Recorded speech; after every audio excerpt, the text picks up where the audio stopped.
चलो, most important theoretical question of this chapter, dissolution इसी पे बेस्ड है, न्यूमेरिकली भी। सेक्शन 48 तो थियोरेटिकली भी बहुत ज्यादा इंपॉर्टेंट और प्रैक्टिकली तो है ही, आपको पता चल जाएगा क्यों। सेक्शन 48 दो क्लॉजेस कवर करता है। Generally two issues have to be resolved at, हम पढ़ते थे reconstitution, what issues are faced at the time of reconstitution, कह रहे what issues are faced at the time of dissolution, कह रहे एक सेटलमेंट ऑफ अकाउंट्स, दूसरा payment of firms debts and private debts. क्या है ये सेटलमेंट ऑफ अकाउंट, ध्यान से देखना। Section 48 of Indian Partnership Act 1932 deals with the settlement of accounts when the firm is dissolved. क्या कहता है, एक है सेक्शन 48 सब सेक्शन ए, एक है section 48 subsection B. Treatment of losses, कह रहे जो भी लॉस है फर्म का कहां से मीट होगा, loss including deficiencies of capital is paid first out of profit. कह रहे लॉस है तो प्रॉफिट कहां से आ गया, पास्ट प्रॉफिट्स की बात हो रही है, पास्ट प्रॉफिट्स, अक्यूमुलेटेड प्रॉफिट्स। कह रहा जो भी आपके लॉसेस हैं, जो भी नुकसान हुआ कहां से मीट होगा, आपके पास कुछ अक्यूमुलेटेड प्रॉफिट्स पड़े होंगे, पहले वो यूज करो। देन आउट ऑफ कैपिटल, फिर जो पार्टनर्स ने पैसा इन्वेस्ट कर रखा था एज कैपिटल वो यूज करो। एंड लास्टली इफ नेसेसरी, कह रहे अभी भी नहीं खत्म हुए, आपके लॉसेस सारे मीट नहीं हुए, तो फिर पार्टनर्स को और पैसे लाने पड़ेंगे by the partners individually in the ratio in which they share profits. Treatment of losses, section 48 subsection A, losses will be met first out of profits, कौन से प्रॉफिट्स, आपके अक्यूमुलेटेड प्रॉफिट्स, पास्ट प्रॉफिट्स।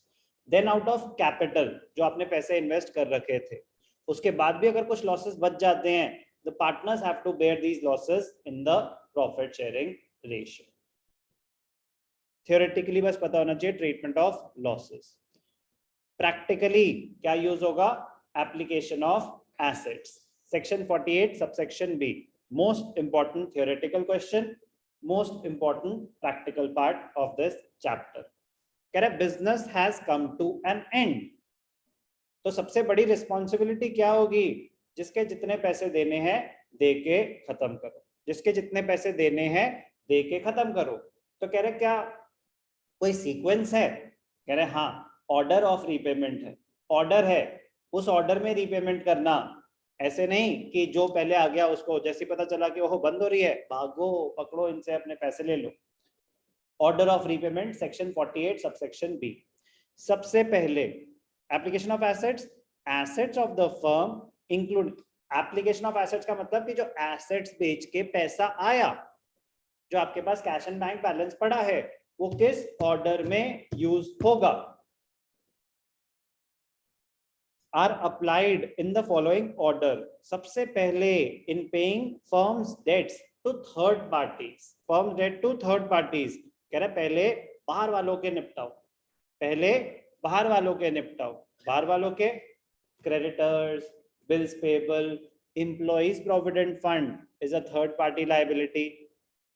समझ आई बात, third party liability, outsiders claims, third party liability क्या हो गई, outsiders claims, पहले बाहर वालों के पैसे निपटाओ, निपट गए, उसके बाद in paying to each partner what is due to him on account of loans or advances।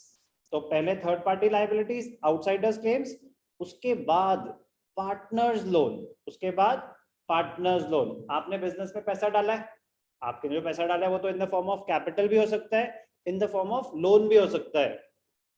तो जब बिजनेस बंद होता है तो पहले पार्टनर्स लोन पे ऑफ होता है, उसके बाद कैपिटल पेमेंट्स होती हैं। इसीलिए फंडामेंटल्स में हमने एक चीज सीखी थी, तब भी मैंने आपको एक बताया था कि why would a partner, owner of the firm, why would he be interested in giving loan to the firm instead of investing more capital. कह रहा भाई साहब आपका बिजनेस है, लोन क्या दे रहे हो, कैपिटल ले आओ ना। कह रहा बस जितनी कैपिटल डालनी थी मैंने डाल दी, अब मैं और कैपिटल नहीं डालूंगा, पैसे चाहिए तो मैं लोन दे सकता हूँ। क्या फायदा होता था?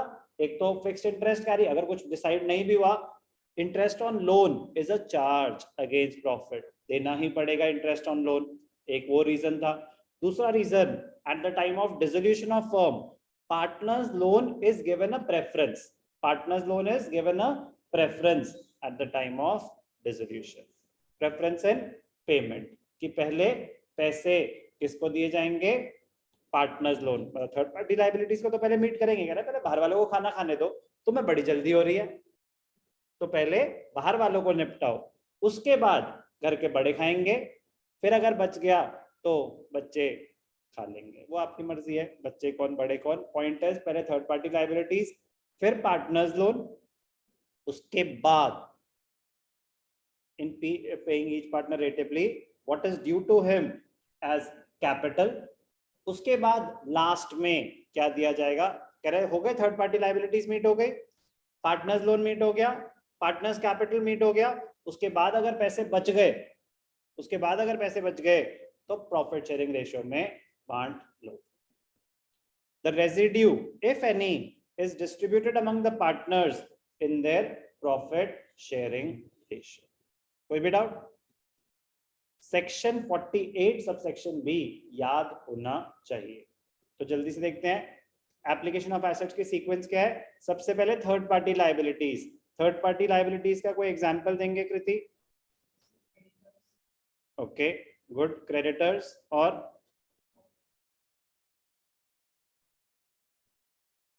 Creditors, bills payable, outstanding expenses, employees provident fund. एक बड़ा इंटरेस्टिंग एग्जांपल ध्यान से देखना, पार्टनर्स लोन, एबीसी वर पार्टनर्स, पार्टनर्स लोन तो बाद में दिया जाएगा, वो थर्ड पार्टी लायबिलिटी नहीं है, लेकिन अगर पार्टनर के स्पाउस, पार्टनर के अगर एक्स है, एक्स वाइफ्स लोन, एक्स की वाइफ ने बिजनेस को लोन दे रखा है, फर्म को लोन दे रखा है, एक्स पार्टनर है, एक्स की वाइफ ने लोन दे रखा है, तो क्या वो थर्ड पार्टी लायबिलिटी माना जाएगा या पार्टनर्स लोन?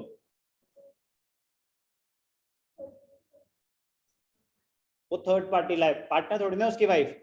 सर कैसी बात कर रहे हो, आपको नहीं पता वो कंट्रोल कर रही होगी? नो, एक्स पार्टनर है तो एक्स पार्टनर है, एक्स वाइफ लोन है तो वो थर्ड पार्टी लायबिलिटी माना जाएगा।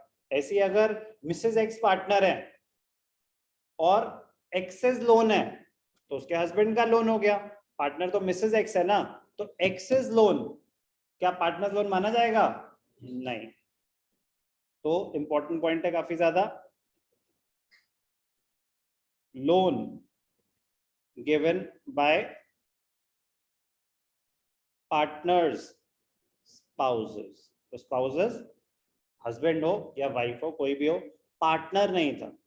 कोई doubt? Partners loan, partners loan है, पार्टनर्स कैपिटल, पार्टनर्स कैपिटल है, जो बच गए वो प्रॉफिट शेयरिंग रेशियो में बांट देंगे।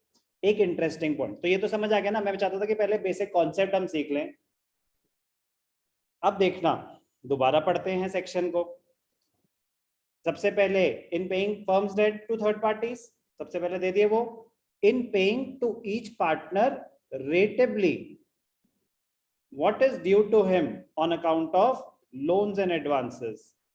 ये रेटेबली का मतलब क्या है, कोई बता सकता है?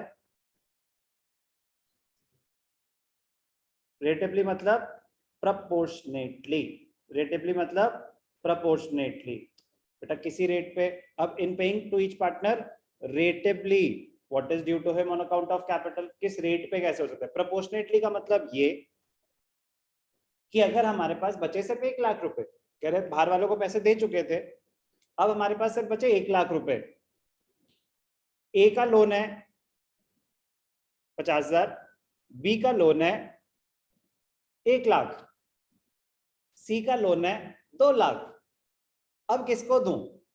क्योंकि पार्टनर्स लोन है, कह रहा है अगर अच्छा इनसफिशिएंट पैसे हैं तो रेटेबली प्रोपोर्शनेटली बांट लो, 50,000 1 लाख 2 लाख, तो 1:2:4 इस रेशियो में बांट लो जो भी आपके पास पैसे पड़े हुए। तो रेटेबली मतलब proportionately. आपके लिए सिर्फ theoretical importance है, क्योंकि ये यूज कब होता है proportionately, जब insufficient funds हो फर्म के पास अपनी लाइबिलिटीज पे करने के लिए, तब आप देखोगे ना कि अच्छा फिर कैसे दें। तो इनसफिशिएंसी, इंसॉल्वेंसी हमारे कोर्स में नहीं है, डेफिशिएंसी ऑफ फंड्स हमारे कोर्स में नहीं है। तो इसका मतलब होता है कि जितनी लाइबिलिटीज हमें मीट करनी होंगी उतने पैसे हमारे पास होंगे। बट रेटिवली का मतलब समझ आ गया, सेक्शन 48 अच्छे से समझ आ गया।